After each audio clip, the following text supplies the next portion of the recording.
चाहे जैसे पहनी तोहर कहाँ छाती फटता। अरे छाती तो फटबे करी लहाई। सुना का कहा था सुनावा। गोरिया चढ़ल बतौर जवानी, अरे जैसे लहर सोन कई पानी, कहियो कई देबू नादानी, यही मेरी आना कहियो कई देबू।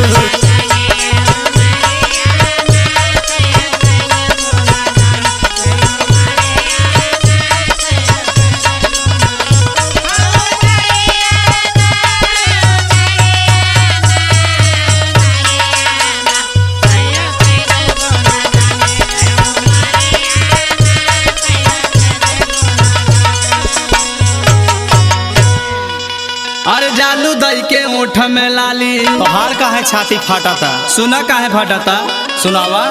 अरे जालू दई के ओठ में लाली, अरे जैसे लागी अमर पाली, मन करे जहर खाली, बीच बजारिया मन करे जहर खाली।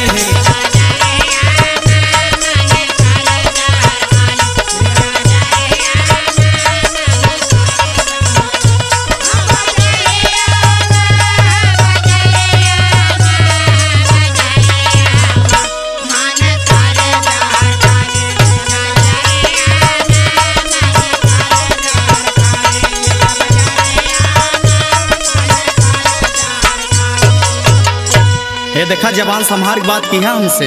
अरे हम करत ही जवान संभार के, पहले बात सुनो हमार। सुनावा।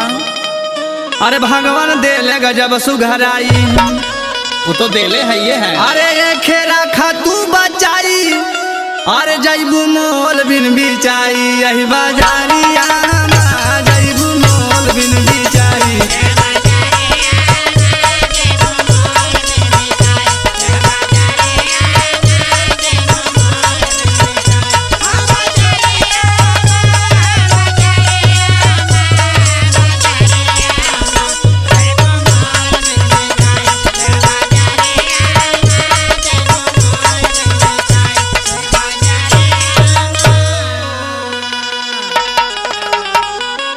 अरे तोहरे नाई शरम यौहानी, तोहरे बड़ा लाज शरम बा दूसरे की बहन बेटी छेड़ता।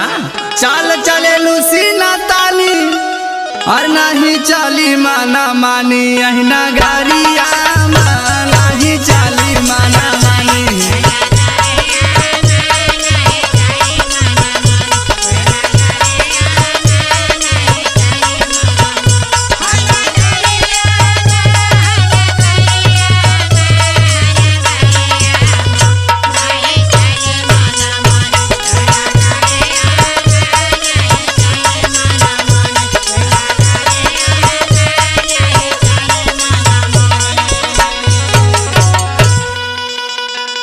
अरे सीता अनसुईया कई देश, अरे पहिन के घूमबू एस ड्रेस, राहुल रोहित टांग ले हैं दोपहरिया।